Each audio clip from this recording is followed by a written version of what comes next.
지난주에 시작한 홍비인문교실도 어느새 막바지에 들어가고 있습니다. 강의가 지나면 지날수록 더욱더 마치 김치가 익듯이 점점 더 풍부해지는 인문학적 소양에 저도 알아가는 배움을 진정으로 느끼고 있는 것 같습니다. 상강에서 김수박 선생님이 말씀하신 어른의 잘못을 말할 수 있는 청소년이 되어야 한다. 정말 인상 깊었지 않나요? 대답 좀요. 이번 강의는 우리가 그런 청소년이 되기 위한 연장선이 아닐까 생각이 듭니다. 자, 그러면 이제부터 제가 우리 악강에서 이희룡 건축가님이 사랑하신 엄기호 선생님에 대해서 제가 몇 가지 양력을 소개해 드리도록 하겠습니다. 울산이 고향이신 엄기호 선생님은 초등학교 때 폭력적이고 부패한 교사를 만나 교육과 학교에 대한 문제의식을 눈을 뜨게 되었습니다. 이에 성장이 불가능한 시대에 제가 이 말은 잘 모르겠지만 페다고지를 만드는 것을 삶의 화두로 그 2014년 죄송합니다. 박사학위를 마치고 현재는 덕성여대 교수에 재직 중이시며 교육 공동체벗에서 발간하는 오늘의 교육 편집위원으로 활동하고 계십니다. 단속사에 의해 대표적인 저서로는 이것은 왜 청춘이 아니라 말인가? 그 다음에 닥쳐라 세계화입니다. 네. 자, 그러면 오늘 강의를 해주실 엄기호 선생님을 큰 박수로 모시겠습니다.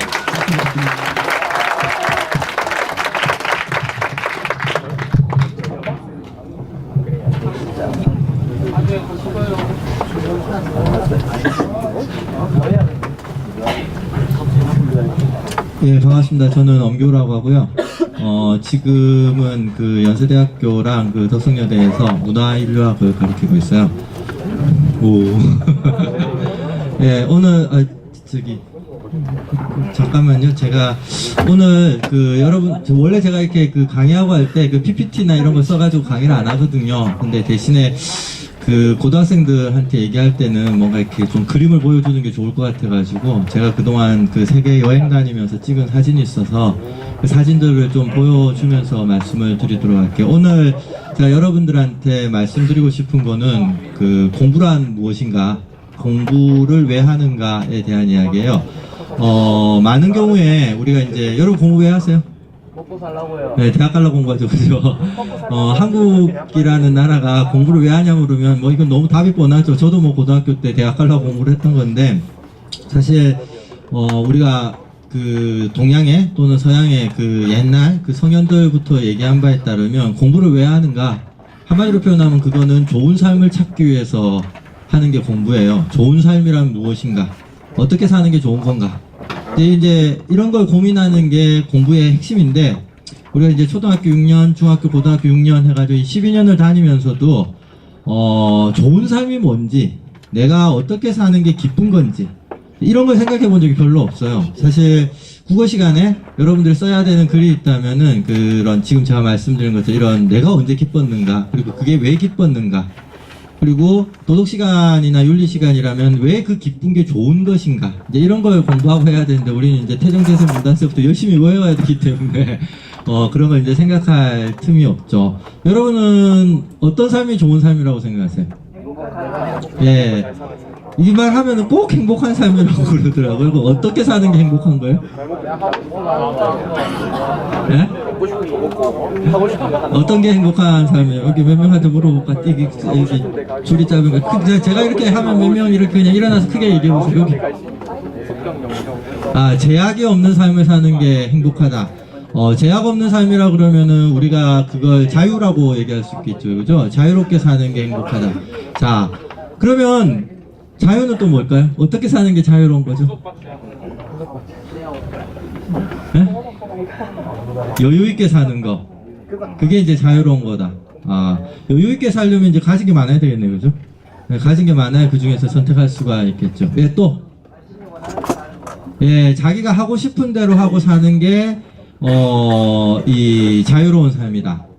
제가 지금 여러분한테 이렇게 계속 질문을 하는 이유는요, 바로 이거예요. 이 강의 제목 전체가 인문학이잖아요. 그죠? 인문학은 사실 답을 찾는 학문이 아니에요. 그래가지고 우리가 인문학을 공부하면 많은 사람들이 허망함을 느껴요. 왜냐면 이렇게 공부를 하고는 아까 제가 좀 전에 이렇게 교장 선생님하고도 말씀을 나눴는데 교장 선생님이 수학 전공하셨다고 하더라고요. 근데 수학이라든가 과학이라든가 이런 건 답이 있잖아요, 그죠? 문제를 풀고 나면 이제 답이 있단 말이에요. 근데 인문학은 특히 이제 사회학, 제가 이제 학부랑 석사를 사회학을 했는데 사회과학은 그나마 그래도 답이 있는데 인문학은 답이 없습니다. 그러면 왜 인문학을 공부하는가? 답도 없는 한마디로 표현하면 이렇게 얘기해요. 질문, 더 좋은 질문을 만들기 위해서 공부하는 게 인문학이라고 생각하시면 돼요. 내가 이게 내 삶의 질문이야. 그러니까 좀 전에 얘기한 것처럼 나는 좋은 삶을 살고 싶어. 그러니까 좋은 삶을 살아야지. 그럼 좋은 삶은 뭐지? 그건 행복한 삶이야. 행복한 건 어떻게 하면 행복하지? 자유로운 게 행복한 거야. 그럼 언제 자유롭지? 이러이러한 게 자유로운 거야. 뭐 지금 좀 전에 얘기한 것처럼 내가 하고 싶은 대로 하는 게 자유로운 거야. 그럼 나는 뭘 하고 싶은 거지?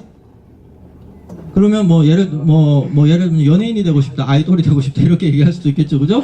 그럼 나는 아이돌이 되는 게 내가 하고 싶은 거야. 그럼 나는 언제부터 아이돌이 되고 싶었지? 정말 그건 내가 되고 싶어서 된 걸까? 아니면 그냥 내 주변이 내가 이제까지 쭉 살아오면서 사람들이 다 아이돌이 되는 게 좋다. 또는 내가 보고 듣고 접한 게 다 대중문화니까, 아이돌이니까. 그러니까 나는 아이돌이 되고 싶어 하는 거지? 이런 식으로 계속해서 질문을 이어가는 거 있잖아요. 이게 인문학이라고 얘기할 수 있습니다. 자, 제가 지금 하고 싶은 게 뭐냐라고 얘기했을 때 여러분들 그 하고 싶은 걸 하는 삶이 자유로운 삶이라고 했잖아요. 그죠? 한국의 지금 청소년들의 60%가 뭐가 되고 싶다고 얘기하는지 아세요? 공무원요? 역시 이 경제 위기 시대를 살아가는 준비가 잘 돼 있군요. 아닙니다. 진짜 설문조사 한 게 있어요. 대기업, 회사원, 사장, 정말 꿈이 소박하군요. 선생님. 네. 자, 지금 여러분들이 얘기하는 거 보세요. 대기업, 회사원, 이거 다 어떤 직업들이에요? 돈 많이 벌고 안정적인 거죠, 그죠? 자, 이게 바로 아까 제가 말씀드린 그런 거예요. 내가 안정적이고 돈 많이 버는 직업을 갖고 싶다 라는 생각을 지금 만약에 한국의 청소년들의 60% 이상이 하고 있다면 10년 전에는 어땠을까요? 20년 전에는 어땠을까요? 이게 바로 무슨 말이냐면, 제가 71년에 태어났는데, 저는 1971년에 태어났는데, 제가 태어났었을 때 학생들의 대다수는, 제 또래들 대다수는 너 뭐 되고 싶냐? 라고 물으면 다 과학자 된다고 그랬어요. 저도 이과였거든요. 제가 이제 고등학교 때까지 이과였다가 이제 대학 가면서 이제 문과로 갔고 다 과학자가 되고 싶다 그랬었어요. 왜냐하면 제가 어린 시절에 봤던 보물섬, 소년중앙 이런 만화 잡지들, 이런 것들이 늘 다 과학자가 되라고 얘기해서 과학이 되게 좋은 거라고 얘기를 했고요. 그러면 내가 과학자가 되고 싶다고 얘기했던 게 정말 나의 욕망이었는가? 아니면 내가 보고 듣고 접한 게 다 과학자가 되라고 얘기를 했기 때문에 내가 과학자가 된 건가? 만약에 후자라고 한다면, 그죠? 만약에 후자라고 한다면 그거는 내가 하고 싶다고 내가 말하지만 사실은 내가 원하는 게 아니라 만들어진 것이잖아요, 그죠? 그러니까 지금 여러분들이 회사, 교사 이런 안정적인 직업들을 얘기했지만 그 직업들은 왜 갑자기 이런 직업들이 여러분들이 내가 하고 싶은 거라고 생각을 하게 되었느냐 하면은, 왜 IMF랑 고실업 시대고 저성장 시대고, 그죠? 이러니까 안정적으로 사는 게 되게 중요하니까 이제 그렇게 되는 거잖아요, 그죠? 그러면 그건 정말 내가 하고 싶어서 하는 건가? 아니면은 사회가 그렇기 때문에 내가 하고 싶어 하는 건가? 했을 때 후자에 가깝죠, 그죠? 그렇기 때문에 그건 사실은 내가 원한다고 말하지만 내가 원하는 게 아닌 건 거죠. 그러니까 이게 계속 질문을 던지는 이유 중에 하나가 바로 여기에 있는 거거든요. 자, 그럼 여기 조금만 더 말씀을 나눌게요. 만약에 그리스 시대 때 모든 철학의 발생지라고 얘기하는 그리스 시대 때 어떤 사람이 자유란 무엇인가? 라고 물었을 때 그 자유에 대해서 내가 하고 싶은 것을 하고 사는 걸 자유라고 합니다. 이렇게 얘기하면 그리스 사람들은 아마 매우 비웃었을 거예요. 왜냐면 그건 자유가 아니거든요. 오히려 내가 하고 싶은 걸 하는 사람을 노예라고 생각했어요. 왜 그랬을까요? 내가 하고 싶어 하는 게 자유잖아요, 그죠? 근데 그걸 왜 노예라고 생각했을까요? 훌륭합니다. 이 대학에서 질문해도 이렇게 바로 답 안 나오는데 너무 훌륭하네, 진짜. 맞아요. 그걸 뭐라고 생각했냐면 그리스 로마 시대 때 사람들은 자기가 하고 싶어 하는 걸 하는 거는 자기가 하고 싶은 거에 욕망이잖아요. 그죠? 자기가 하고 싶은 거에 노예라고 생각했어요. 그러니까 우리랑 지금 굉장히 다르게 생각한 거예요. 그 로마 시대 때 사람들은. 그러면 그 로마 시대 때 이 스토아 학파라든가 뭐 이런 사람들 있잖아요. 이런 사람들은 그럼 자유가 뭐라고 생각했냐면 내가 하고 싶은 것마저 내가 절제할 수 있을 때.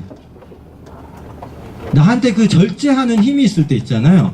그 힘을 자유라고 생각을 한 거예요. 그러니까 지금 우리가 생각하는 자유랑은 너무 다른 의미의 자유를 가지고 있는 것이거든요. 자, 지금 말씀드린 것처럼 제가 다시 강조하지만은 인문사회과학에서 인문학은 왜 공부하는가? 답을 찾으려고 하는 게 아니라 계속 이렇게 질문에 질문을 거듭하면서 아까 말씀드린 것처럼 좋은 질문, 굉장히 훌륭한 질문을 만들어가는 과정, 그러니까 느슨하고 이런 질문이 아니라 훌륭한 질문을 만들어가는 과정, 이거를 인문학이라고 얘기를 한 겁니다. 자, 제가 이제 그 사진을 보여주기 전에 이렇게 미리 이렇게 말씀을 드리는 이유는 우리가 이제 이런 걸 좀 알고 나가지고 공부라고 하는 게 뭔지, 어떤 공부를 해야 되는가, 그 공부에서 어떤 요소가 있는가, 이제 이런 거를 생각해 볼 수 있기 때문에 그래요. 저기 사진 첫 번째 거 좀 한번. 이 동훈이라고 돼 있는 거 한번 틀어주세요. 맨 밑에.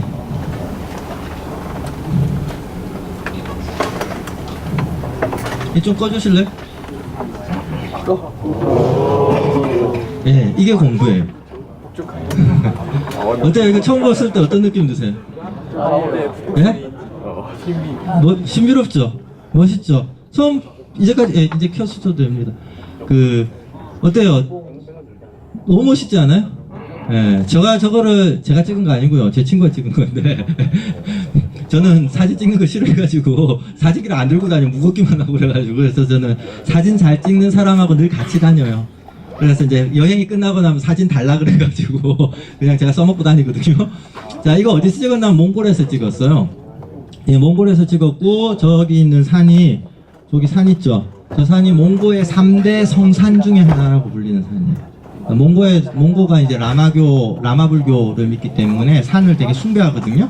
근데 그 중에 한 산입니다. 그리고 이거는 1시간인가 노출을 시켜가지고, 저 가운데 있는 별이 뭐겠어요, 당연히? 북극성이겠죠, 그죠? 북극성을 중심으로 해가지고, 1시간 동안 노출해가지고 찍은 사진이에요. 앉으세요. 다리 아플 건데. 예, 사실 이 사진 말고, 이거보다 사실 더 멋진 사진인데 제가 찾다가 못 찾아가지고, 네, 이거를 여러분한테 드린 겁니다. 요 위에 사진 하나 더, 동훈이라고 돼 있는 거. 네. 요거는 저기, 반대편에, 예.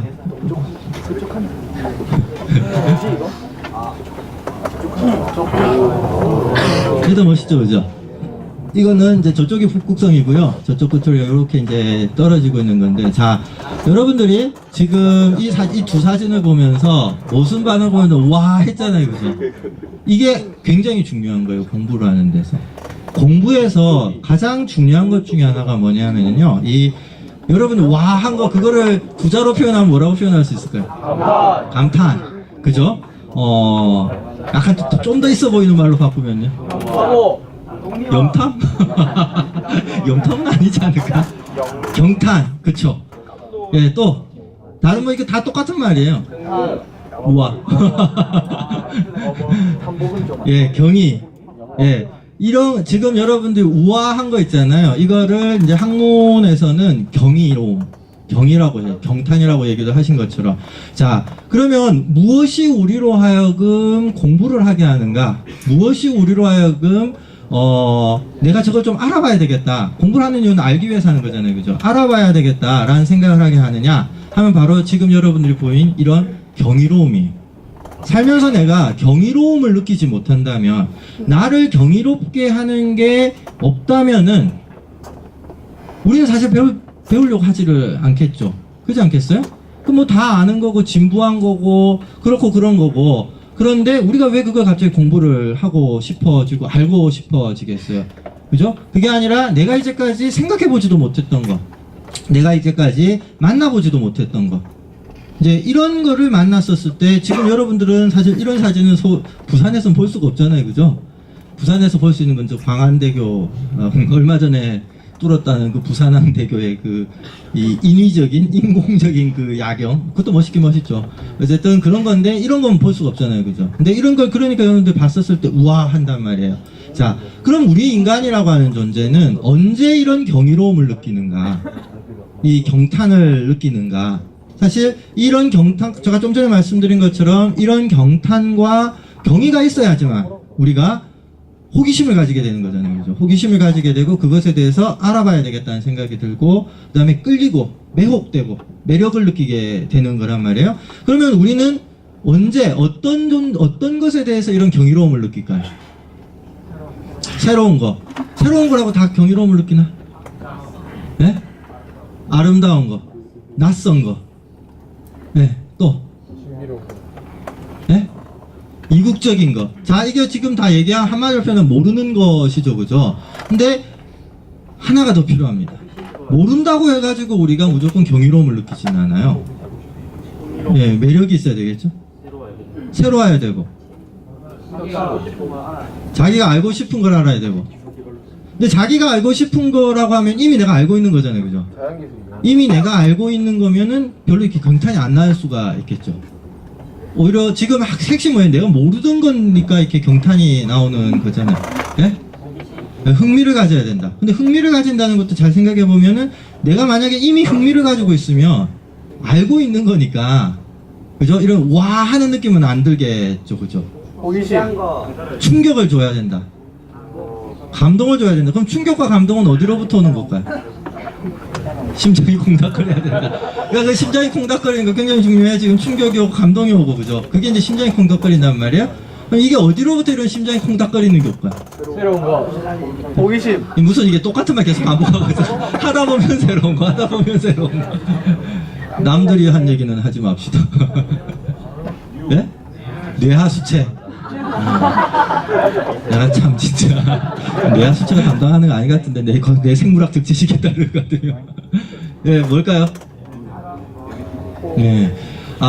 이게 사실은 여러분들이 이렇게 생각해요. 이건 제 얘기가 아니라 칸트라고 하는 유명한 철학자가 한 얘기를 가지고 말씀을 드리는 거예요. 우리는 언제 경탄하는가, 경이로움을 느끼는가 했었을 때 그저 모르고 그저 새로운 게 아닙니다. 뭐냐면은 내가 상상한 것보다 큰 것을 만났을 때, 사람에게 있어서 가장 큰 것이 무엇인가? 그러니까 칸트가 얘기한 바대로 하면은 이제 이런 거예요. 세상에서 제일 큰 게 뭔가? 세상에 제일 큰 게 뭐죠? 우주. 아버지. 지구. 세상에 제일 큰 게 뭘까요? 하느님. 마음. 뇌. 몸. 예. 칸트는 세상에서 제일 큰 게 인간의 상상력이라고 했습니다.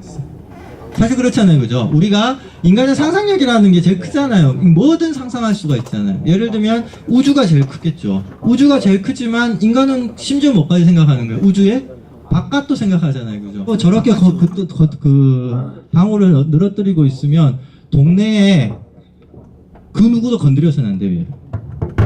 부모도 건드리면 안 돼요. 왜냐면 얘는 지금 기분이 안 좋기 때문에. 그리고 이제 혼자 있고 싶다는 의사 표현을 확실히 한 거거든요.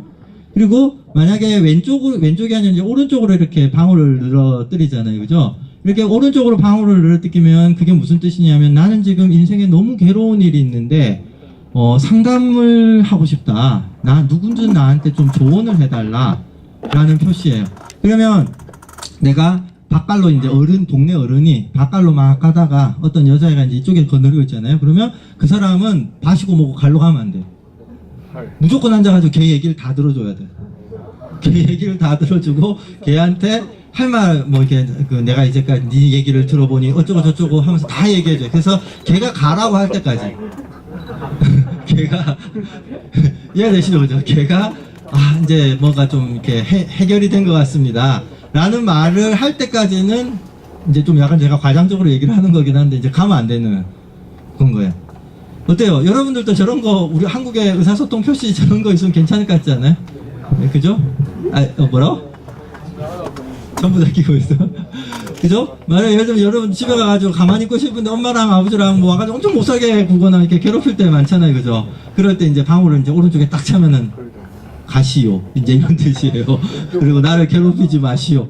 그러면 저 부족은 저게 완전히 룰이 정착이 돼가지고 가면 안 되는 건 거죠. 그러니까 건드리면 안 되는 건 거죠. 그러니까 우리처럼 부모님이 여러분들한테 너는 왜 그러냐, 왜 말을 안 하냐, 말을 해라, 뭐 나하고 말하기 싫은 거냐, 뭐 어쩌고 저쩌고 이제 이렇게 안 괴롭히는 거예요. 그러니까 이렇게 보면 어때요? 우리는 지금 모든 걸 다 어때요? 인간의 말로 의사소통을 하잖아요, 그죠? 우린 다 말로 의사소통을 하는데 이 말로 의사소통한다는 게 어때요? 엄청 이게 불완전하고 불분명한 거거든요. 저는 말이라고 하는 게 여러분들이 생각하면 의사소통에 굉장히 좋은 도구라고 생각하지만 여러분들도 그런 경험 있잖아요. 말을 통해 가지고 우리가 서로가 서로를 이해하기보다는 오해하는 경우가 더 많죠. 그죠? 이해하자고 말하다가 오해만 쌓여가지고 싸움 나는 경우들 어때요? 훨씬 많지 않아요? 그래서 제가 잘하는 말 중에 하나가 말이 무슨 이해의 도구냐, 그거는 오해의 도구다 라는 얘기를 제가 굉장히 많이 합니다. 그래서 말은 이해의 도구가 아니라 오히려 오해의 도구이기 때문에 우리가 말에 대해서 인정해야 되고 이해해야 되는 게 하나가 있습니다. 그게 뭐냐면 우리는 이해하기 위해서 말을 하는 게 아니라는 겁니다. 인간은 이해를 하기 위해서, 서로를 이해하기 위해서 말을 하는 게 아니라요, 오해가 있음에도 불구하고 말을 하는 거예요. 오해를 각오하고 하는 게 말인 것이지, 오해가 발생한다고 해가지고 말을 안 하는 거, 그게 말이 아니에요. 많은 경우에 우리가 말이라고 하는 거에 대해서 굉장히 착각하는 것 중에 하나가 그거예요. 그렇기 때문에 특히 여기 이제 선생님들이 많이 앉아 계시는 선생님들이랑 학생의 대화를 보면 이게 오해의 연속이거든요. 오해로 점철되어져 있습니다. 근데 그러니까 이제 선생님들이 학생들을 좀 이해하고 싶어서 막 여러분한테 말을 걸었는데 여러분들이 막 얘기하는 걸 들으면 원하는 답도 안 나오고 이게 좀 더 알 것 같은 게 아니라 좀 더 막 하니까 뭐라고 하냐면 화를 확 내는 거죠. 여러분끼리도 마찬가지예요. 이게 왜 우리가 화를 내냐면 말이라고 하는 도구에 대해서 여러분들이 기본적으로 오해하고 있기 때문에 그런 거예요. 이해가 이제 오늘 이후로 뭐라고 생각하시면 되냐면 이해가 기적이고 오해가 당연하다고 생각해요. 그래서 내가 누군가한테 말을 했었을 때 오해를 하거나 또는 누군가가 나한테 얘기를 했었을 때 이 오해가 되면은 아 이게 당연한 거구나. 그러니까 제 얘기는 포기하라는 얘기가 아니에요. 포기하라는 얘기가 아니라 그 오해가 있을 수밖에 없다는 걸 인정하기 때문에 훨씬 더 어떻게 해요? 어떻게 들어야 되겠어요? 훨씬 더. 네, 훨씬 더 조심해서 들을 수밖에 없는 거예요. 내가 내 멋대로 듣다가는 이게 무슨 오해를 더 심각한, 무슨 오해를 더 심각하게 할지 모른다. 이렇게 되는 건 거죠. 자, 제가 아주 좋은 사례를 하나 말씀을 드리도록 할게요. 이게 울산의 한 고등학교에서 실제로 있었던 일이에요. 선생님이 아침에 이제 출근해가지고 이렇게 문 열고 들어갔더니 교실에 먼지가 가득하더래요.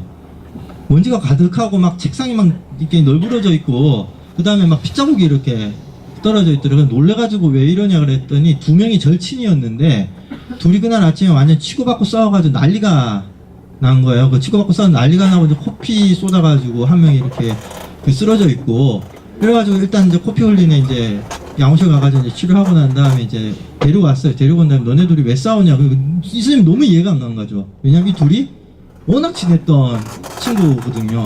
그래서 이해가 안 가가지고 왜 싸웠냐 그랬더니 A랑 B랑이라고 합시다. A가 B를 가리키면서 뭐냐면 저 새끼가 오늘 나보고 개새끼라 그러잖아요. 이제 이런 거예요. 근데 이 소리를 듣고 이 스님이 굉장히 허탈해가지고 무심결에 이렇게 근데 너네 평소에 너네 둘이 맨날 개새끼라고 불렀잖아. 그러고 둘이 맨날 대화 여러분들도 이제 씨발졸라 개새끼 소새끼 말씀하면서 엄청 욕 많이 하잖아요. 그렇잖아요. 그죠? 여러분들 쓰는 말의 80~90%는 다 씨발졸라와 개새끼와 어쩌저쩌저쩌 이런 걸로 다 점철돼 있잖아요. 그죠? 아 솔직히 괜찮아. 내가 저기 고등학교 퇴근이란다. 하교하는 버스를 같이 한번 탔다가 이제 거기서 정신병 걸린 줄 알았어. 앞에 앉아가지고 이렇게 막 와 타더니 한 30~40명이 버스에 타더니 그냥 와 고등학생 좀 시끄럽잖아요. 막 얘기하냐면 머리가 아파가지고 앞에 둘 보고 내가 뭐라고 하고 싶었냐 벌떡 일어나서 멱살을 잡고 이것들아 말을 하란 말이다 라는 말을 정말 하고 싶었었어요. 왜냐면 나만 하더라도 말을 굉장히 중요시 여긴 사람이라 가지고 근데 정말로 여러분 얘기하는 거 들어보면 은는 이가 을를다 조사 빼고는 다 씨바랑 졸라요. 그죠? 그럼 이제 아무튼 그러니까 이렇게 얘네 둘이도 이제 이 선생님은 이제 너무 가짜는 거지. 평소에 맨날 개새끼라 그러고 뭐 씨바고 졸라 그러고 뭐 어쩜 뭐 씹새끼 개새끼 하면서 온갖 욕을 다 하던 것들이 아침에 개새끼면 굉장히 양호한 수준의 표현인데 개새끼라고 했다고 애를 두드러 패가지고 그 코피가 쏟아지고 난리가 난 거 보니까 선생님 웃으면서 웃은 게 너무 어이가 없어가지고 너 개새끼라고 평소 하는데 그거 갖고 왜 그렇게 했더니 이 때린 애가 하는 말이 오늘 아침에 그 개새끼는 다른 개새끼란 말입니다. 이랬다는 거예요. 그래가지고 어떻게 다른 개새끼냐 개새끼라고 했으니까 어떻게 다른 개새끼냐 라고 물어봤더니 얘가 정말 오늘 아침에 학교 오기 전에 엄마한테 엄청 야단을 맞은 거예요. 그래서 기분이 너무 나빴던 거죠. 그러니까 평소하고 다르게 굉장히 너무너무 나쁜 상태에서 학교를 오는데 이제 이 절친이 B가 다가와가지고 또 이제 계속 찝쩍거리면서 있잖아요. 그러니까 뭐 기분 안 좋냐? 야 개새끼 기분 안 좋냐? 뭐 이런 식으로 얘기를 해가지고 얘가 하지 마라. 나 오늘 기분 안 좋다. 뭐 이렇게 개새끼 하지만 나 오늘 기분 안 좋다. 진짜 이제 이런 식으로 이제 얘기를 한 거예요. 얘기를 했는데 에이 개새끼 뭐 기분 안 좋아 봤자지 뭐 어쩌서 에이 진짜 화났네 이제 이러면서. 그러니까 하지 말라고 했는데도 계속 개새끼라고 하고 저쪽 하다가 얘가 이제 폭발한 거죠. 폭발해가지고 이제 팍 때리면서 야 이 개새끼야 하면서 이제 스치고 막 싸운 거예요. 그래서 이제 진짜 두 개새끼의 싸움이 되고 만 건데 그냥 둘 다 개새끼로 불렀으니까 이게 이제 두 개새끼의 싸움이 된 거죠. 그러고 났더니 이 선생님이 이제 국어 선생님인데 이분이 이제 말 있잖아요. 언어 이거에 대해서 굉장히 예민한 분이에요. 그래서 이분이 뭐라고 얘기했냐면 자 그러면은 오늘 아침에 그 개새끼와 니네가 평소에 얘기하던 그 개새끼가 어떻게 다른 개새끼인지에 대해서 한번 얘기를 해보자 라고 이제 얘기를 해가지고 이게 쭉 얘기를 해보니까 어때요? 이 두 개가 같나요? 완전히 다른 두 개새끼잖아요. 그죠? 자 이렇게 얘기를 하면서 이제 그 선생님이 봐라 왜 우리가 그 선생님하고 이제 저랑 되게 친해요. 그래가지고 그 사건을 어떻게 해야 될까 뭐 이런저런 얘기를 나누었었는데 거기에서 제가 있는 게 자 지금 제가 말씀드린 것처럼 친구와 개새끼는 종이 한 장 차이예요. 그잖아요? 그러니까 앞쪽의 개새끼는 친하다는 표시였겠죠. 그죠? 근데 뒤에 개새끼는 진짜 개새끼인 거잖아요. 그죠? 이해가 되시죠? 그럼 이 똑같은 말인데 친하다고 하는 말과 진짜 개새끼 이 둘을 가르는 기준은 뭐였을까요? 억양, 상황, 기분. 그러면 친구가 되기 위해서는 개새끼가 아니라 친구가 되기 위해서 뭐가 필요했던 걸까요? 들어주는 거, 상황을 이해하는 거, 마음을 이해하는 거. 자 그걸 우리가 통쳐가지고 뭐라고 부르자면 경청이라고 부르는 거예요. 경청이라고 하는 게 그냥 그 사람 하는 얘기를 앉아가지고 그냥 이게 나는 오늘부터 너의 얘기를 경청하기로 했어. 가끔가다 어머니가 그럴 때 있잖아요. 그죠? 부모님이 선생님이랑 부모님이 그럴 때가 있잖아. 내가 생각해보니 내가 그동안 너의 얘기를 너무 안 들었던 것 같다. 오늘부터 너의 얘기를 듣도록 하겠다. 앉아라. 말해봐라. 이건 경청 아니에요 여러분. 이건 경청이 아니라 전문용어로 뭐라고 부르냐면 고문이라고 불러요. 네? 신문 내지는 고문이라고 부르는 거예요. 그거. 경찰서에 취조하는 거 있죠. 그건 경청 아닙니다. 근데 한국의 많은 부모님들과 교사들 그리고 이 학생들도 마찬가지인데 착각하는 것 중에 하나가 이 신문과 경청을 이해를 못하는 거예요. 그럼 경청이라는 건 뭐냐면은 그 사람의 입에서 나오는 말 있잖아요. 그 말만 열심히 듣는 게 경청이 아니에요. 그걸 열심히 듣는 게 경청이 아니라 그 사람의 표정과 상황과 몸짓과 이런 거에서 평소와 아까 말했죠. 종이 한 장 차이라고 그랬잖아요. 그죠? 그 종이 한 장 차이를 감지해내는 거. 이게 경청입니다. 자, 어찌 보면은 지금 제가 여러분들한테 말씀드리는 거 이게 인문학이라고 하는 게 뭔가에 대해서 가장 핵심적인 말이 될 수가 있어요. 무슨 말이냐면요.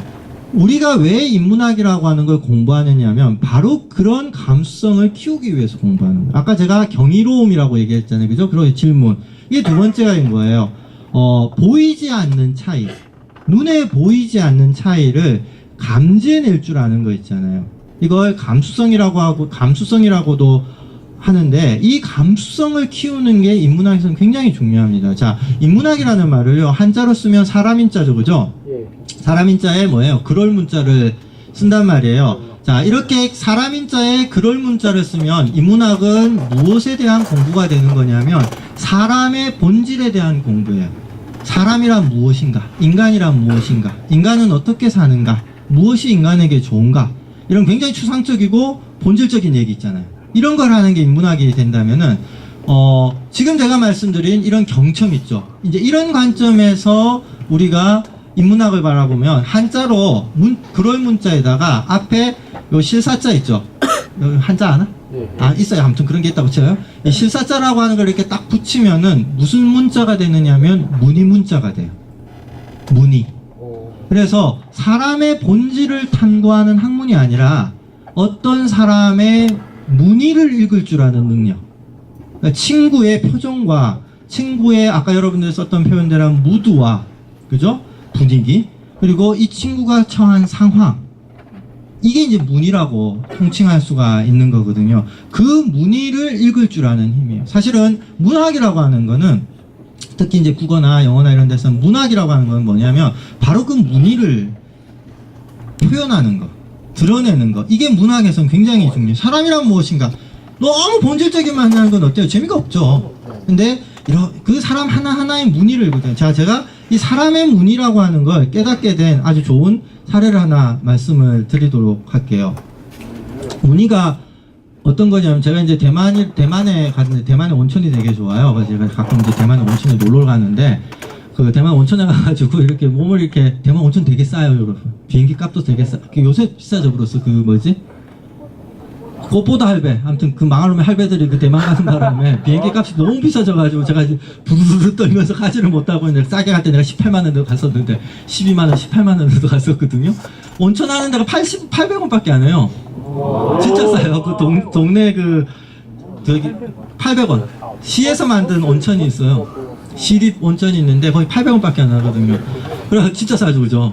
그래서 이제 거기 이제 가가지고 이렇게 앉아야 있는데 우리 형님들이 오셨어요.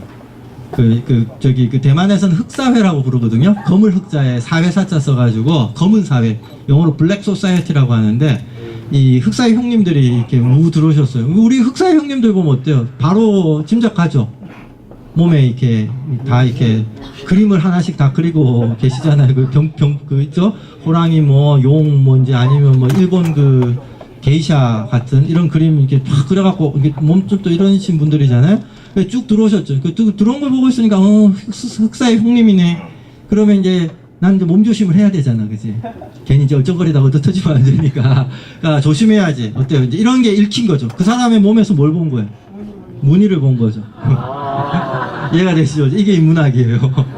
별거 아니에요, 인문학. 근데 그러고 나가지고 이제 그 형님들이 그날이 참 되게 재밌는 날이었는데 그 형님들이 이제 그러고 가고 난 다음에 우연찮게 제가 생각해도 말레이시아나 아니면 싱가포르 친구들 같은데 젊은 친구들인데 요새 왜 이 조폭들 말고 패션으로 몸에 타투하는 사람들 있잖아요, 그죠?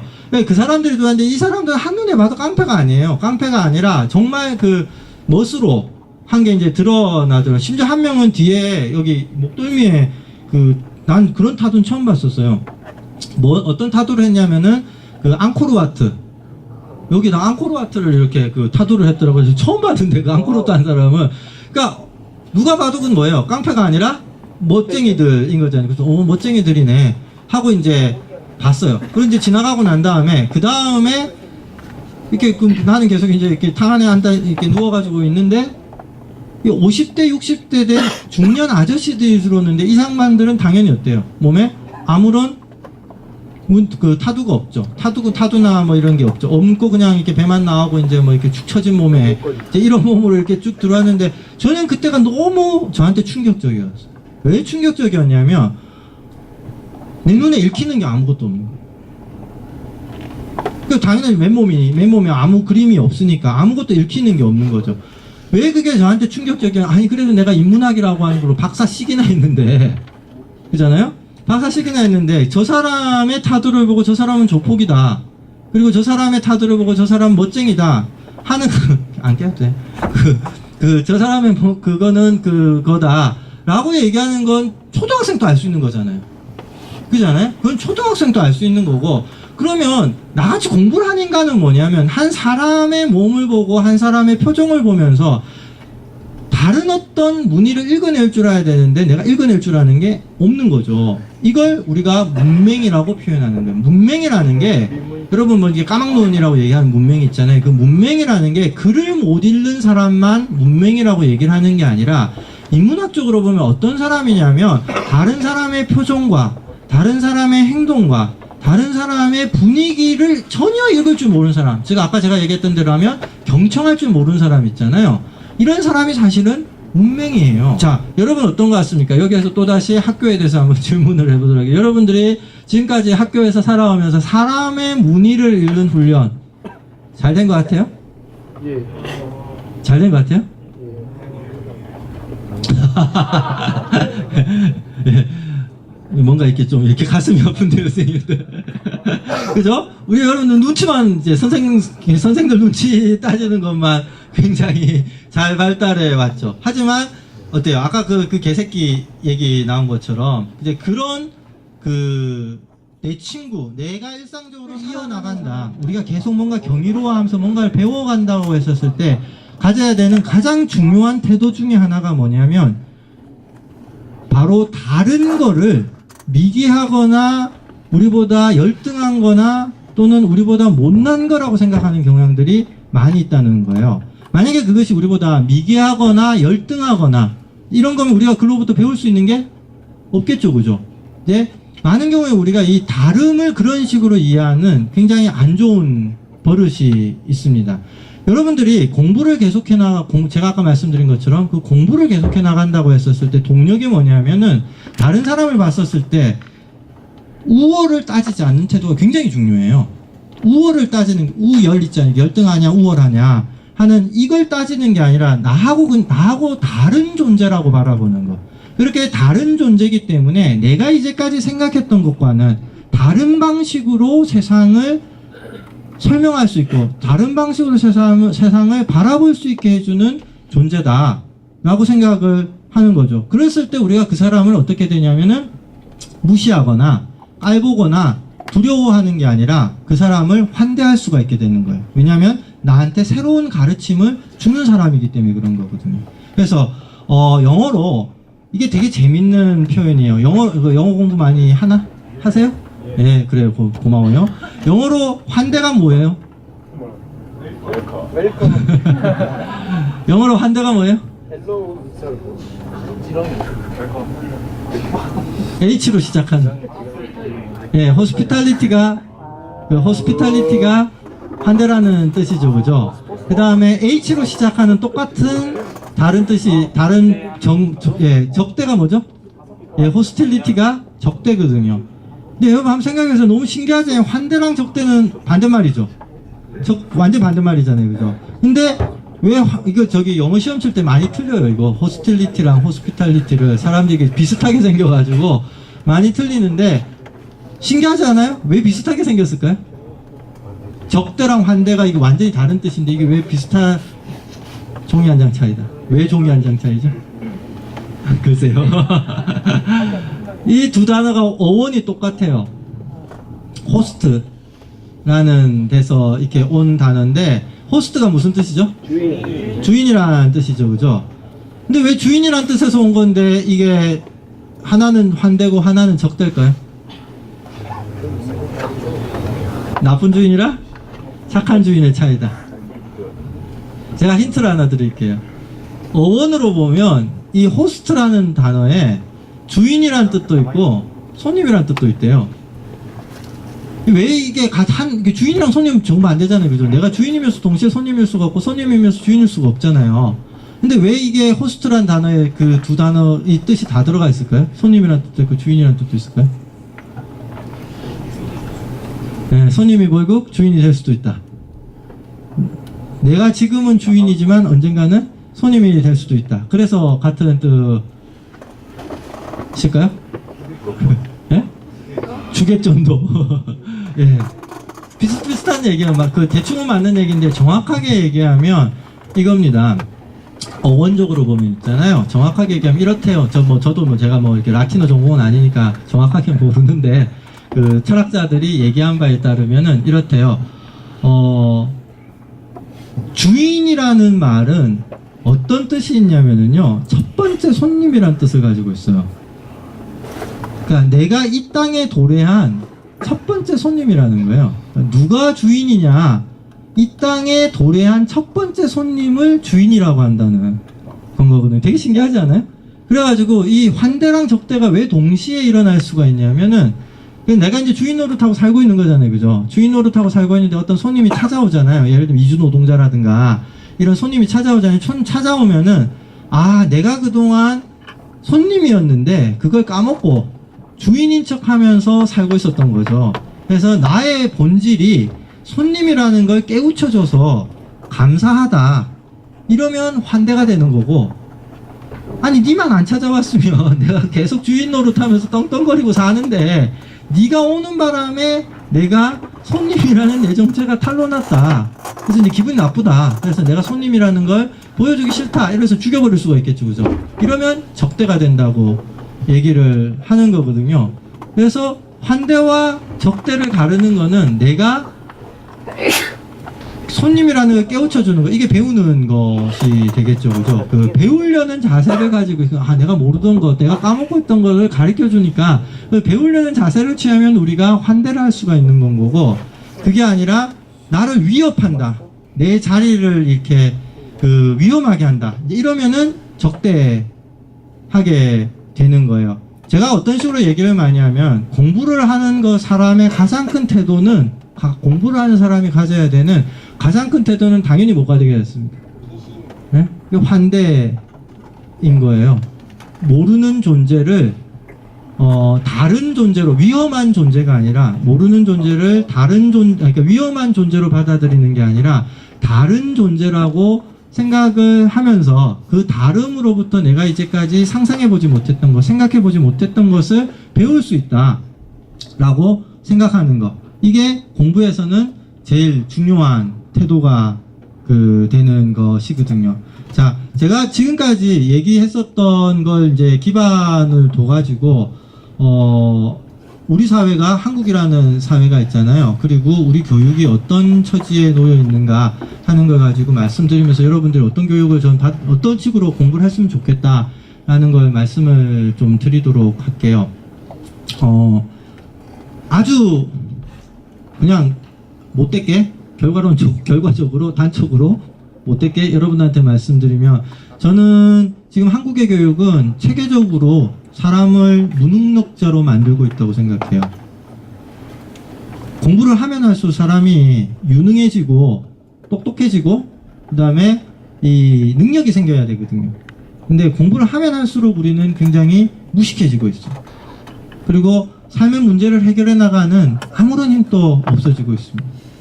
제가 하나 질문을 여러분한테 던져볼게요. 여러분, 잠자리 다리가 몇 개예요?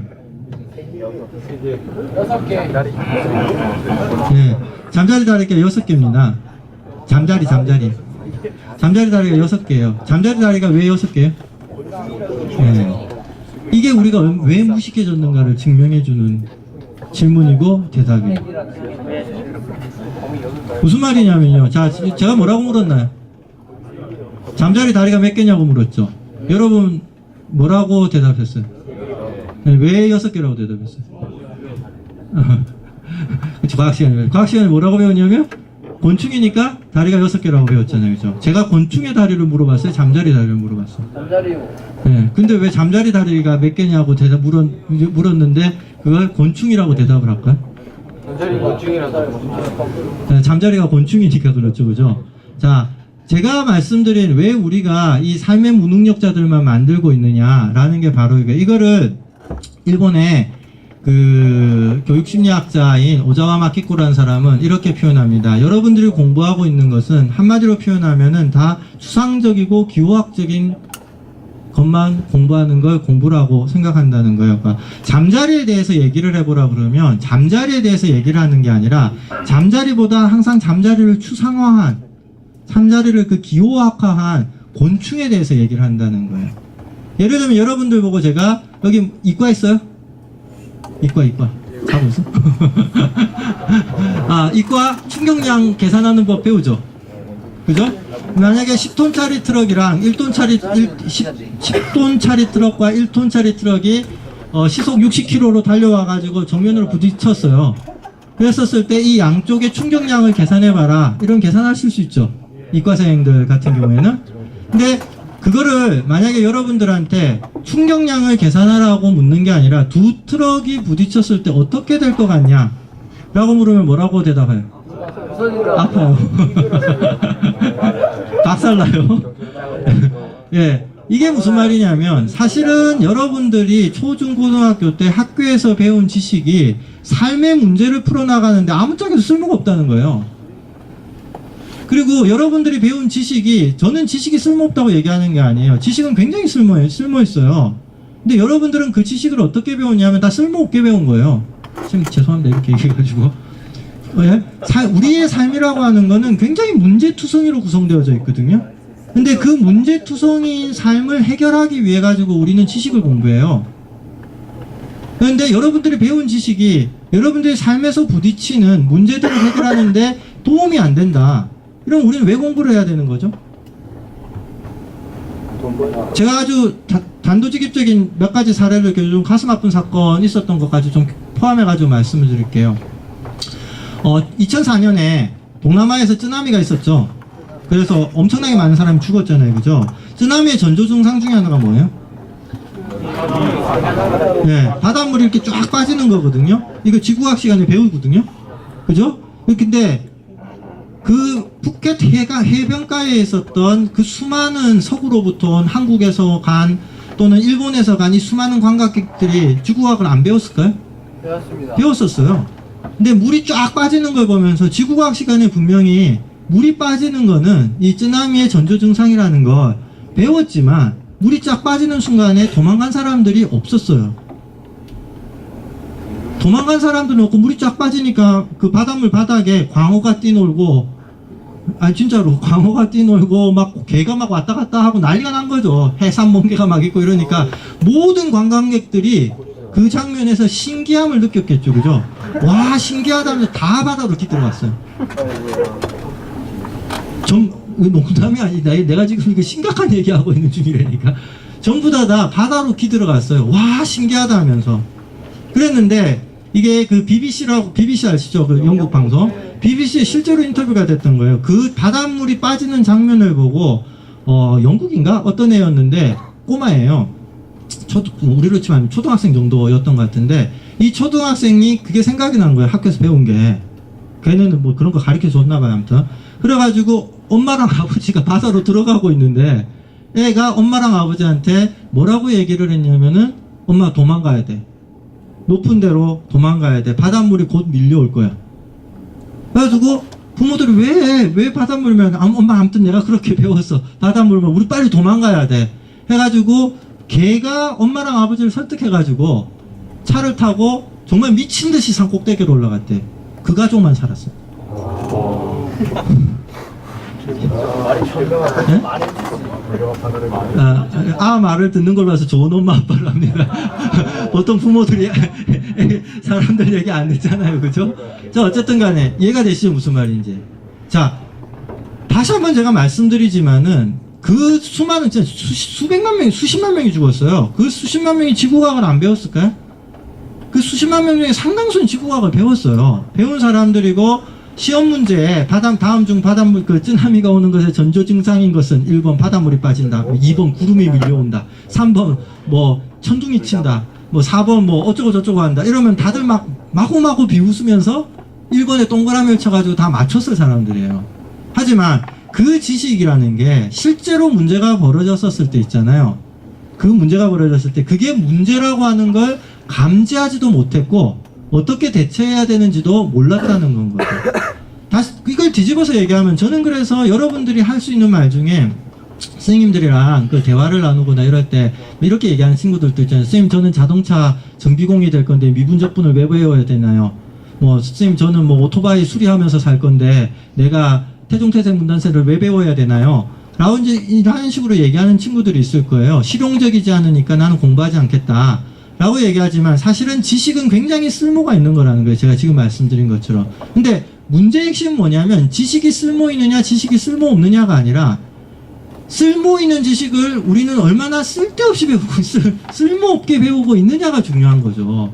쓸모 있는 지식을 쓸모 있게 배우는 거, 그게 핵심이 뭐냐? 그게 공부예요. 쓸모 있는 걸 쓸모 있게 배워야 된다는 거죠. 그러면 쓸모 있는 거를 쓸모 있게 배우는 그 과정 있잖아요. 이 공간이 학교여야 되는 거고, 여러분들이 그런 식으로 공부를 배우느냐?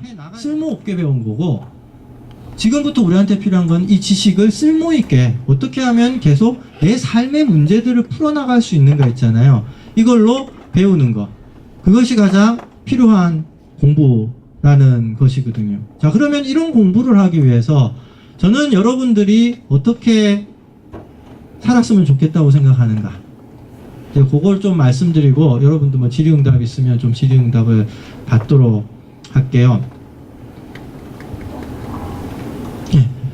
여러분들 그 질의응답을 꼭 질의응답을 받도록 할게요. 자, 그게 뭐냐면은요, 이겁니다. 여러분들은 지금 이렇게 내 삶에 쓸모 있는 지식 또는 지식을 쓸모 있게 배우는 거, 이걸 하기에는 너무 바빠요.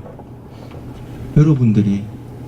왜 그러냐면은 무슨 판단을 할 수밖에 없겠어요. 무슨 공부를 할 때 뭘 계속 판단하면서 공부를 해야 되겠어요. 에? 지금 지금 여러분들이 제대로 된 공부를 하려면 뭘 계속 생각하면서 공부를 할 수밖에 없겠어요. 그렇죠. 이걸 어떻게 적용해야 문제를 해결할까? 그 다음에 이게 쓸모가 있는가 쓸모가 없는가? 이게 쓸모가 있으려면은 어떤 경우에 쓸모가 있을까? 그죠? 이걸 계속 생각해야 되겠죠. 그죠? 그래서 쓸모 있는 공부, 지식 교육이 쓸모 있는 공부가 되기 위해서 제일 필요한 게 뭐겠습니까? 생각이에요. 생각을 생각을 하는 것만이, 이게 쓸모 없는 것도 쓸모 있게 만드는 게 생각이거든요. 그러면 생각을 하면서 공부를 하기 위해 가지고는 뭐가 제일 필요하겠어요? 예, 시간이 제일 필요한 겁니다. 제가 저도 이제 나름 공부 어쩌고 쇠같이 외우고 어쩌고 이렇게 산 사람이지만, 제가 이전에 중고등학교 때 공부한 걸 돌이켜 보더라도 어떤 느낌이 드냐면 정말 시간이 없었던 것 같아요. 어떤 시간이 없으면 생각할 시간이 없었어요. 외우기는 정말 열심히 외우는데, 문제풀이는 엄청나게 열심히 하긴 하는데 생각할 시간이 없었던 건 거죠. 자, 그러면 생각을 하기 위해서는 우리는 뭘 해야 될까요? 생각을 하기 위해서는, 예, 시간이 필요한데 생각을 할 시간이 필요하기 위해서, 시간을 갖기 위해서 우리가 해야 되는 게 뭐겠습니까? 경험, 상상, 공부, 알아야 된다. 경청, 경험을 해야 된다. 다 맞는 얘기예요. 제일 중요한 게 하나가 안 나왔어. 졸업을 해야 된다. 그 진짜 맞는 얘기거든. 졸업을 안 하면 생각을 할 수가 없어. 진짜 맞는 얘기네 그거 진짜. 빨리 수능을 쳐가지고, 그쵸? 빨리 졸업. 근데 여러분 대학 가면은 생각 많이 할 것 같죠? 천만의 말씀 만만의 공덕이요. 대학 오면 더 바빠. 대학생들은 여러분보다 더 처참하게 살고 있어요 지금. 농담 아니고 진짜로. 대학 오면 여러분 한 학기 만에 실망할 거예요. 뭐 어느 대학을 가든가 똑같아요. 내 대학 들어와서 실망 안 한 애를, 제가 대학에 지금 가르치고 있잖아요. 실망 안 한 애를 본 적이 없어요. 이렇게 미리 이렇게 초를 쳐놔야 대학 와서 좀 실망을 덜 해. 난 너무 실망한 애들 많이 봐가지고 있잖아요. 괴로워요 제가. 자, 어쨌든 뭐가 필요할까요? 자유, 시간, 그러니까 또 이렇게 또 똑같은 말 또 반복하고 있잖아요. 돈, 일, 시간을 정확하면 제가 질문 바꿀게요. 시간을 어떻게 보내야 될까요? 무슨 이게 또 똑같은 말 반복하고 생각 시간. 자, 어때야 될까요? 예, 가만히 있어야 돼요. 가만히 있는 거예요. 그 세월호에서 나온 그 가만히 있으라고 다른 거야. 다른 의미야. 다른 의미에서 가만히 있어요. 가만히 있는다는 건 뭐냐면, 인간은 언제 생각하는가? 인간은 잠잘 때 생각해. 인간은 언제 생각하는가? 아무것도 안 할 때 생각. 이게 인간이 가지고 있는 가장 중요한 것 중에 하나예요. 자, 존 듀이라고 하는 굉장히 훌륭한 교육학자, 교육철학자가 있는데요. 이 사람이 이렇게 얘기를 했습니다. 사람은 언제 생각하고 사람에게 인생의 이 교훈이라고 하는 건 어떻게 만드냐? 굉장히 쉬워요, 이거.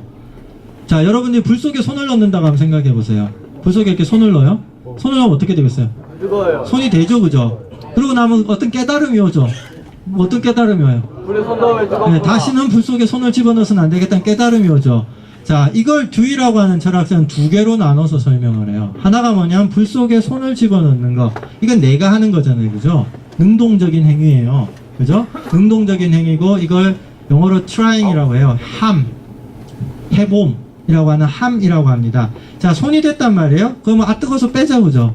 자, 손이 되는 거는 이건 능동적인 거예요, 수동적인 거예요? 수동적인 거잖아요, 그죠? 수동적이니까 손을 빼요. 우리가 다시는 불 속에 손을 넣어서는 안 되겠다라고 하는 깨달음은 불 속에 손을 집어넣는 나의 능동적인 행위로부터 오는 게 아니라 불에 의해서 내 손이 데이는 그 수동적인 것으로부터 온다는 거예요. 그래서 지금 한국의 학교는 존 듀이식으로 본다면 어떤 상태에 빠져 있는가, 그리고 여러분들 있잖아요, 한 명 한 명의 이 삶은 어떤 상태에 빠졌냐면, 저는 그걸 어떻게 표현하냐면 함의 과잉 상태라고 얘기를 해요. 뭘 한다고 정신이 없어요, 지금. 그러니까 늘 뭘 한다고 정신이 없다 보니까 안 하는 시간이 없는 거예요. 사실 의미는 어디로부터 오느냐? 안 하는 것으로부터 오는 거거든요. 하는 걸 중단했을 때, 하는 걸 중단하고 가만히 있을 때, 그때 내가 한 것을 우리가 돌아보게 되고, 내가 한 것을 곱씹어 보게 되고, 거기로부터 의미라는 것은 발생된다는 거예요. 근데 지금 여러분들의 삶은 어때요? 전부 다 함으로 다 둘러싸여져 있죠. 심지어는 가만히 있는 것도 하는 거잖아요. 그죠? 가만히 있는 것도 사색하기 위해 가만히 있는 게 아니라 가만히 있어야 된다는 그 함으로 가만히 있는 거잖아요. 무슨 말인지 아시겠죠? 그죠? 이렇게 함으로만 가득 차 있으면 절대 우리는 배울 수가 없어요. 제가 오늘 쭉 1시간 내내, 1시간 반 내내 여러분한테 했던 얘기가 배움이잖아요. 그죠? 배우기 위해서는 어찌해야 되느냐? 안 해야 돼. 가만히 있어야 됩니다. 가만히 있어야 되는 걸 그리스 로마식으로 표현하면은 뭐라고 표현하냐면요, 물러나는 거라고 표현해요.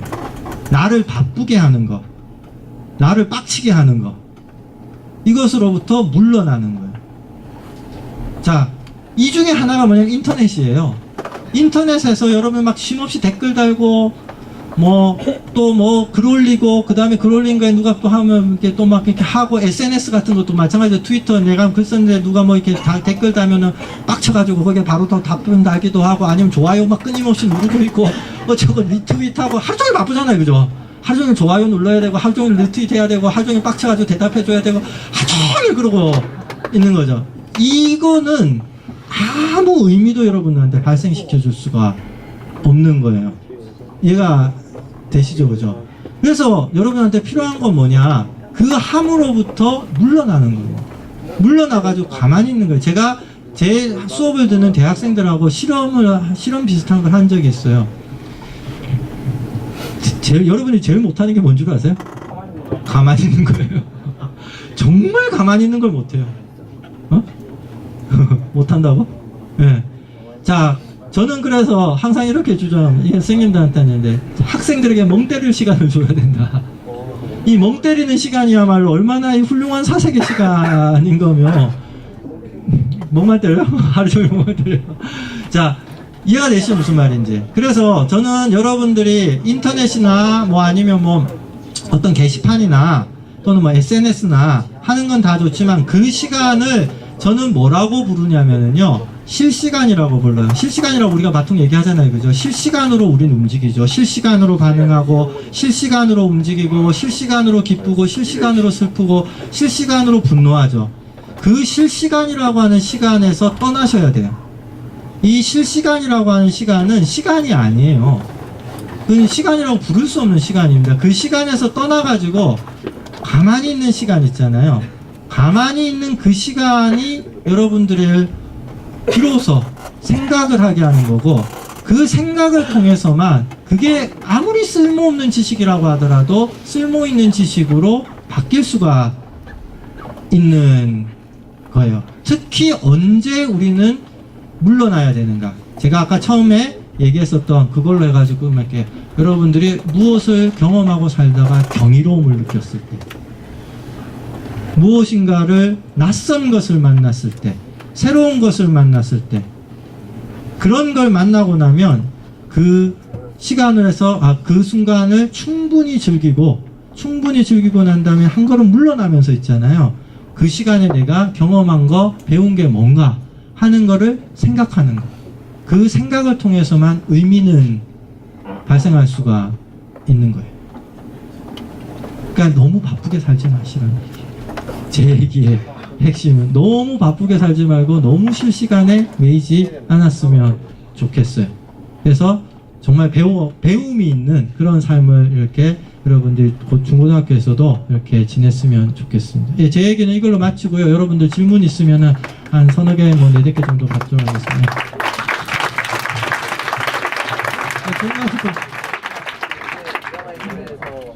여기 질문할게요. 질문은 산문 1다 형식으로 진행하도록 하겠습니다. 자, 손 좀 들어주세요. 저기 두 번째 줄에 첫 번째.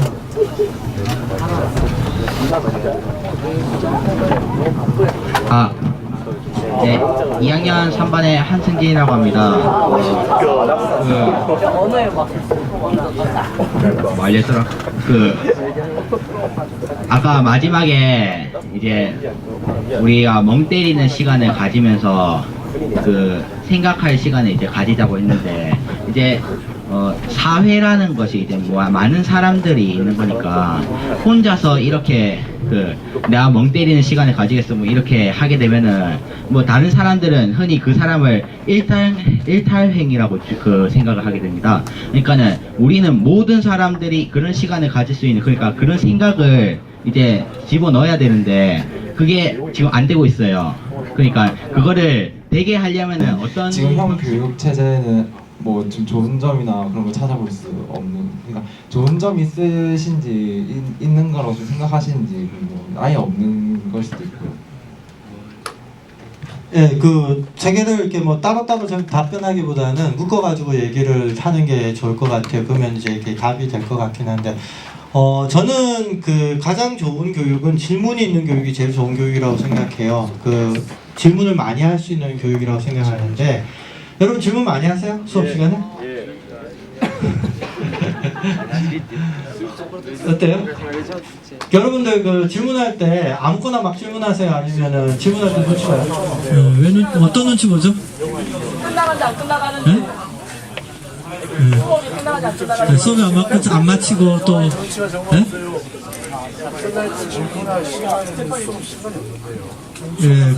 그런 눈치를 보죠, 그죠? 자, 이게 지금 제가 말씀드리고 싶은 겁니다. 원래 학교라고 하는 곳은요, 원래 학교랑 공부라고 하는 거는 저는 이렇게 얘기를 합니다. 모르는 사람이 환대받는 공간이어야 돼요. 무식한 인간이 환대받아야 되는 게 그게 학교예요. 아는 사람을 왜 칭찬을 하고 아는 사람을 왜 환대해요? 아는 사람 그냥 아는 거죠.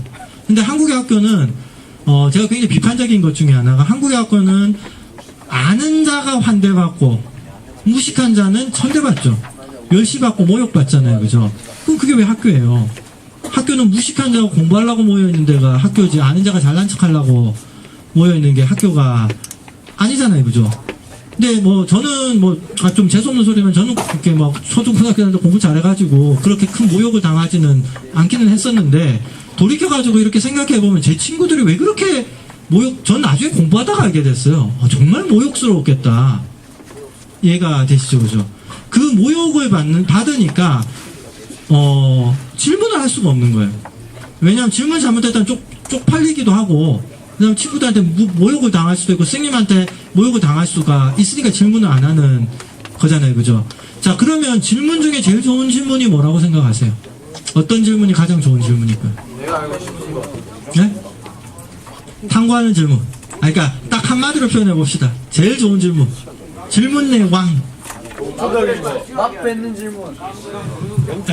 내가 알고 싶은 거. 핵심적인 질문. 생각을 하게 하는 질문. 질문을 만드는 질문. 네. 왜 이렇게 나보다 더 어렵게 대답을 하십니까, 여러분들? 난 쉽게 대답할 줄 알았더니, 예? 궁금한 거 모르는 걸 물어보는 질문, 예. 자, 아까 제가 뭐라고 얘기했나요? 여러분들이 질문을 할 때 눈치 보잖아요, 그죠? 그래서 이 질문 잘못했다가 내가 개족하는 거 아닌가, 이래가지고 질문을 못 한단 말이에요. 이거는 뒤바꿔서 얘기하면 무슨 말이냐면, 우리는 질문을 하는 순간에도 하나는 알고 있어야지만 질문을 해요. 뭘 알아야 되나요? 이 질문이 질문할 만한 가치가 있는가 없는가는 알아야 질문을 해요. 그렇잖아요? 이 질문이 질문할 만한 가치가 있는가 없는가를 아는 상태에서만 질문할 수, 그건 질문이 아니에요. 왜냐면 이미 아는 상태에서 하는 질문이잖아요. 그죠? 이해가 되시죠? 무슨 말인지. 그럼 그 질문이 아닙니다. 그럼 진짜 질문 중에 질문의 왕인 질문은 어떤 질문일까요? 이렇게 표현할 수가 있어요. 진짜 질문 중에 질문은요, 손 들고 난 다음에 쌤 하나도 모르겠는데요. 선생님 하나도 모르겠는데 하는 질문이 질문 중에 제일 좋은 질문이에요. 왜 이 쌤 하나도 모르겠는데요 라는 질문이 가장 좋은 질문이냐면, 그 말을 하는 순간에 이 사람은 자기를 어떤 존재로 드러내는 거예요. 네, 완전히 모르는 존재, 완전히 무식한 존재로 드러내는 거잖아요. 그죠? 이렇게 자기 자신을 완전히 무식한 존재로 드러내는 데는 뭐가 필요하겠습니까? 용기가 필요하죠. 공부는 어떤 과정이어야 되냐면, 자신의 무지와 무식을 드러내는 용기를 북돋아주는 과정이어야 돼요. 무식한 사람이 주눅 들어가지고 질문도 못하고 스스로 감추고 안 보이는 존재로 투명인간처럼 감추는 거 있잖아요. 이게 가장 악질의 교육입니다. 가장 안 좋은 교육이에요. 어떤 교실에서든 좋은 질문은 뭐냐면, 무식한 자가 용기를 낼 수 있도록, 이해가 되시죠? 그죠? 무식한 자가 용기를 낼 수 있도록 북돋아주는 거. 그게 저는 교사의 역할이어야 되고, 같이 공부하는 사람들의 역할이어야 된다는 것이죠. 자, 요게 제가 요 두 분한테 드리는 답이에요. 이제 그걸 생각해보면, 한국의 교육에 대해서 내가 좋은 점이 있다고 생각하느냐 없다고 생각하느냐 하는 거는 별로 이렇게 중요한 게 아니라, 뭐가 어떻게 바뀌어야 되는가 있잖아요. 그거를 생각을 해봤으면 좋겠고, 어떤 교실이 좋은 교실이라고 생각하느냐 하면, 저는 바로 이렇게 무식한 사람이, 무지했던 사람이 용기를 내서 질문을 할 수 있고 말을 할 수 있는 수업 있잖아요. 그런 수업이 전 좋다고 생각해요. 제가 아주 단적인 예를 하나 드리면은, 제가 가르치는 과목 중에 대중문화의 인류학이라는 과목이 있는데요. 그 과목은 몇 년 전에 있었던 건데, 그거 하면은 이렇게, 여러분들도 수업하면 어떻게 앉아요? 여기 범생이들 여기 앉죠.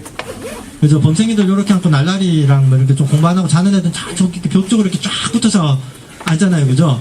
대학도 똑같거든요. 그렇게 앉아요. 그랬는데 이제 그 수업은 제가 대중문화다 보니까 뭐 오타쿠, 빠돌이, 빠순이, 뭐 히키코모리, 뭐 이제 이런 애들 좀 많이 들어요.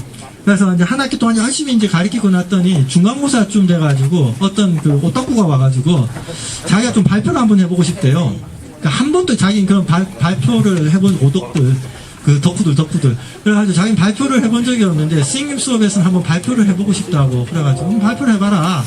그랬는데, 그 빠순이 한 명, 동방신기 빠순이었는데, 그 빠순이 한 명이 가서 발표를 했어요. 걔는 뭘 발표했냐면, 걔는 그 사생팬 출신인 애였는데, 걔는 정말 돈 엄청 들였더라고요. 그 사생팬 출신인 애였는데, 얘는 직찰 아니면 취급을 안 하더라고요. 지가 직접 찍은 거 아니면은 그 취급을 안 하는데, 동방신이 엉덩이 사진만 50개를 찍은 걸 갖고 와가지고 그걸 쫙 보여주면서, 이 엉덩이 무슨 엉덩이, 저 엉덩이 무슨 엉덩이야 막 설명을 했어요. 그리고 걔가 이제 그러고 났더니 이제 이 오타쿠들이 용기를 받으신 거야. 오타쿠랑 이게 히키코모리들이 용기 백배가 돼가지고, 그 다음에 수업 때 갔더니 그 여학생들 그 종이 인형 있죠. 이렇게 어깨에 이렇게 걸고 하는 그 초등학생들 하는 거 있잖아요. 얘는 그걸 너무 좋아해가지고, 그걸 막 수백 장 이걸 모은 친구예요.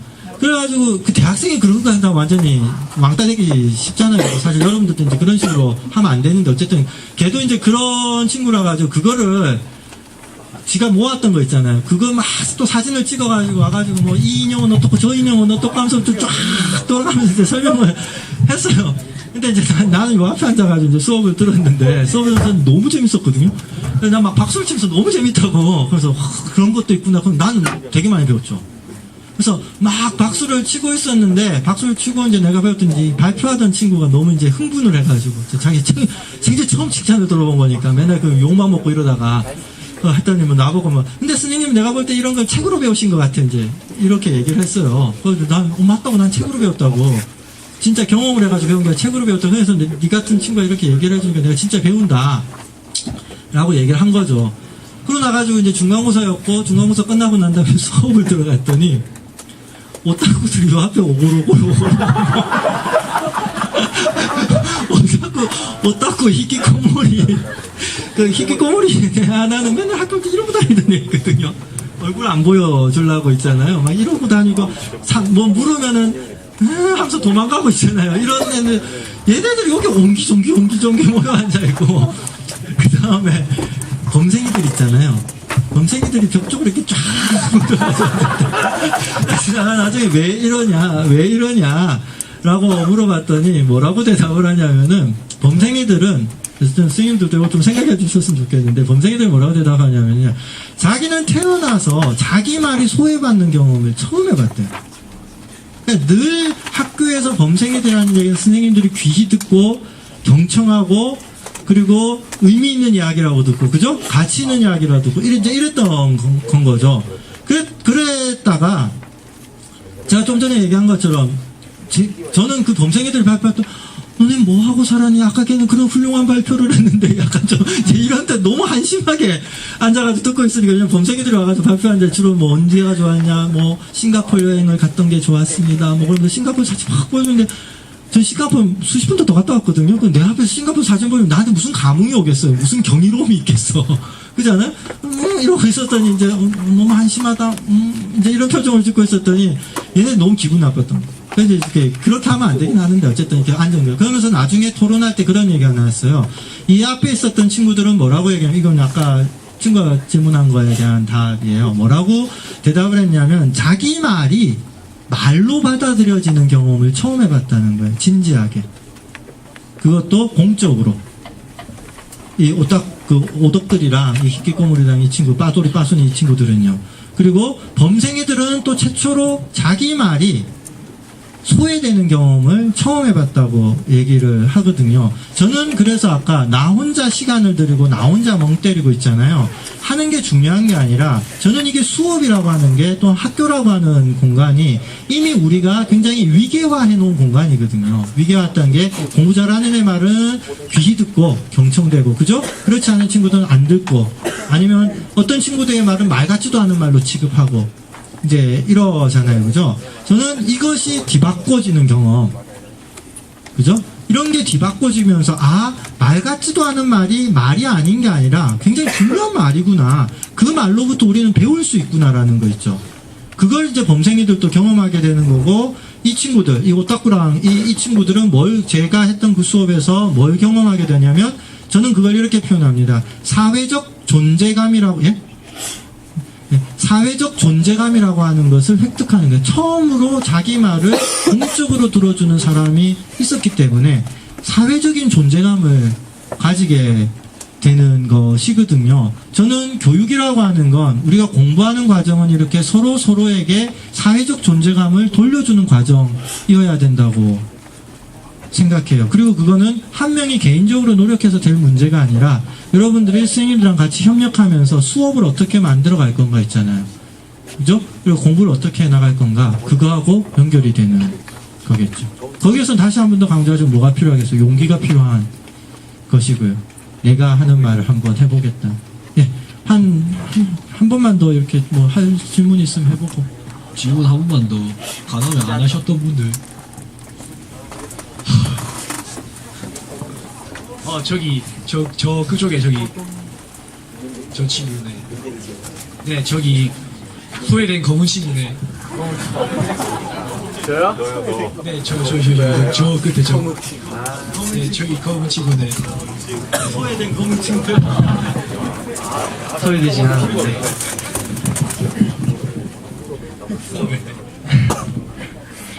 1학년 7반 오금대입니다.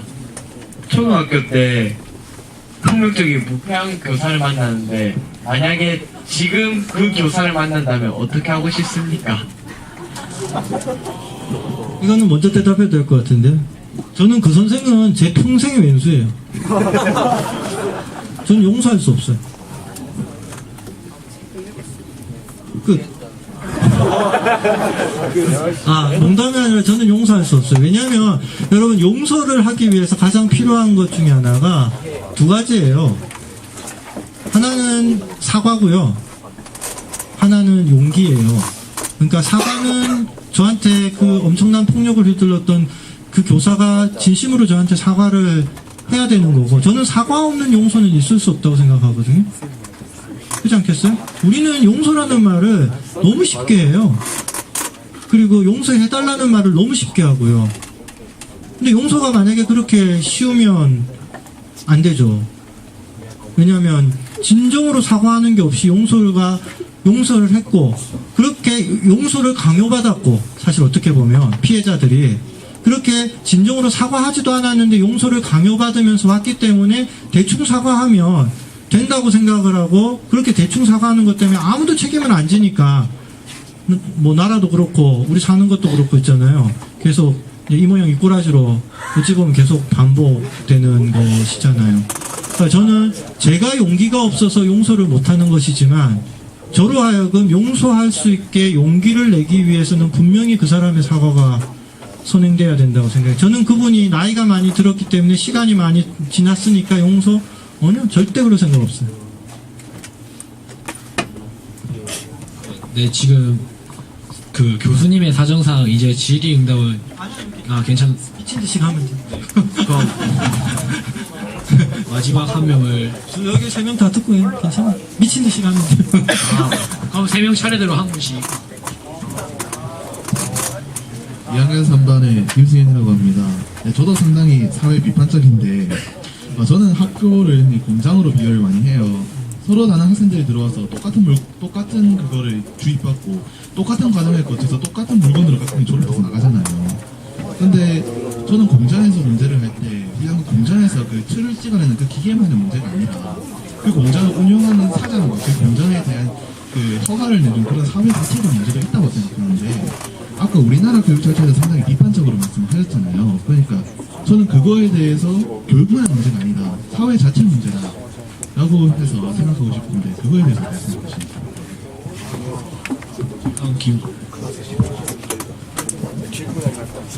네, 2학년 김원우라고 합니다.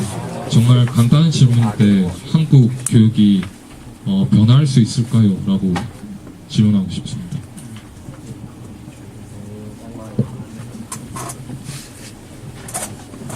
하찮은 것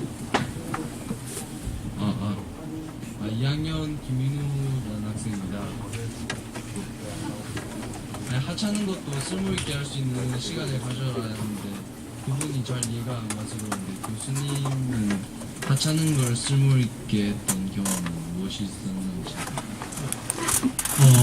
앞에 두 분의 그 그러니까 마지막 거부터 대답을 할게요. 그 하찮은 걸 이렇게 그 소중하게 생각하는 거 뭐 이제 이런 거 있잖아요. 저는 되게 웃긴 게, 전 사실 그 제 교수나 이런 사람들한테 배운 것보다 제 학생들한테 배운 게 더 많아요. 그 한타하고 그렇게 표현할 수는 없겠지만 있잖아요. 저는 사실 어떤 큰 일이 벌어졌었을 때 그 큰 일로부터 뭔가를 이렇게 배우는 거 누구나 좀 다 할 수 있는 일인 것 같아요. 근데 그게 아니라 어떤 예를 들어주는 게 좋을까? 어떤 게 있지? 최근에 이제 예를 들면 이제 이런 게 있어요. 제가 고양이 한 마리랑 같이 살고 있는데 이제 고양이 한 마리 이렇게 키우고 있는데, 제가 이제 막 그게 컴퓨터 한다고 막 정신 없어가지고 있잖아요. 그 뭐 인터넷 댓글 달고 뭐 아니면은 뭐 이렇게 그 정보 검색하고 어쩌고 저쩌고 막 이렇게 하고 있는데, 이렇게 얘가 굉장히 불만에 찬 목소리로 야옹 하면서 이제 저를 한번 째려본 적이 있어요. 하도 안 놀아줘가지고. 그래가지고 이렇게 걔를 딱 쳐다봤는데, 그때 제 고양이 이름 먼지거든요. 걔가 러시안 블랙이라 가지고 색깔이 먼지색이에요. 그래가지고 그 먼지라고 부르는데, 제 친구들은 걔 먼지를 뭐라고 하면 먼지 선사라고 불러요. 스님이라고. 이렇게 부르는데, 왜냐면 그날 이후로 먼지 선사라고 부르는데, 이렇게 딱 쳐다봤는데, 그 먼지의 그 눈빛 있잖아요. 눈빛이랑 그 태도가 뭐냐면은, 야, 이 새끼야. 죽은 컴퓨터랑 놀지 말고 살아있는 나랑 놀란 말이다. 라는 표정으로 이렇게 딱 쳐다보더라고요. 그러고 난 다음에, 저 좀 약간 놀래가지고, 내가 그렇게 느낀 거겠지만, 놀래가지고 가가지고 이렇게 막 이렇게 놀아주는데, 놀아주다가 제가 깨달은 게 뭐냐면, 살아있는 존재하고는 5분을 노는 게 너무 피곤하구나. 죽은 컴퓨터하고는 석 달전을 놀아도 안 피곤한데, 살아있는 존재하고는 5분을 놀아도 굉장히 피곤하구나. 아, 이게 살아있기 때문에 그런 거구나. 우리가 왜 다 이 컴퓨터만 하고 있고, 인터넷만 하고 있느냐. 이게 되게 생동적이고 실시간이고 어떻고 저쩌고 한 것 같지만 사실은 이게 죽은 거라서 그런 거죠. 내 맘대로 할 수 있으니까. 근데 진짜 이 내 고양이 한 마리하고는 5분 노는데 팔뚝 떨어질 것 같더라고요. 그리고 이제 고양이는 워낙 실증을 잘 내거든요. 한 3분 놀아주니까 이제 딴 걸로 놀아달라고 하는 미치겠더라고 진짜. 그래서 저는 그때 진짜 처음으로 있잖아요. 예, 살아있다는 걸 상대하고 사는 게 얼마나 힘든 일이고 이게 얼마나 시간과 정성과 공을 필요로 하는 건가 하는 걸 깨달았는데, 사실 이 깨달음이 뭐 아리스토텔레스부터 시작해가지고 칸트 이렇게 가지고 책 읽어도 안 나오던 깨달음이었었어요. 그래서 저는 오히려 일상생활에서 이런 경험들 있죠. 작게 부딪히는 거, 이런 게 더 중요한 게 아닌가라는 생각이 드는데, 답변이 됐나요? 네. 그리고 이 두 명의 질문에 대해서 내가 아까 질문이 뭐였지? 네. 단호하게 제가 이렇게 얘기하고 싶습니다, 여러분들한테. 아마 아주 좋은 질문, 이 질문으로 끝을 맺으면 잘 끝이 맺어질 것 같은데요. 여러분, 한국교육은 망했어요.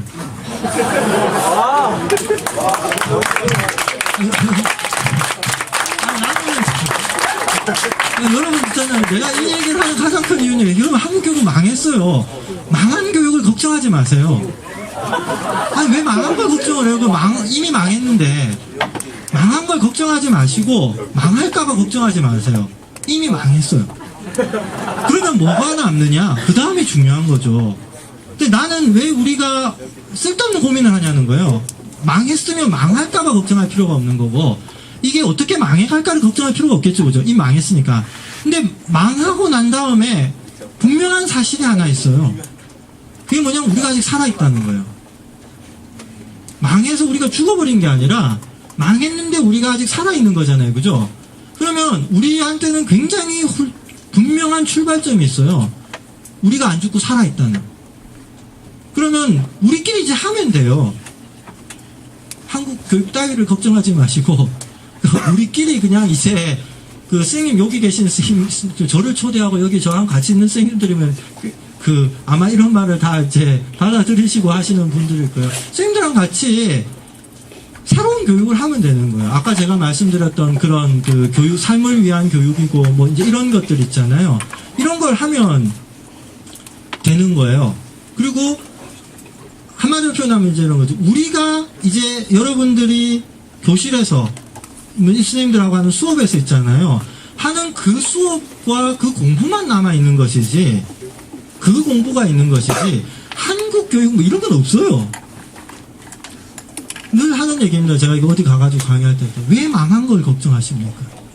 없는 걸 왜 걱정하나요? 아까 또 사회라고 얘기했잖아요, 그죠? 제가 단속사회라는 책에서는 이런 표현을 합니다. 한국 사회도 망했어요. 근데 망한 사회를 왜 걱정을 해요?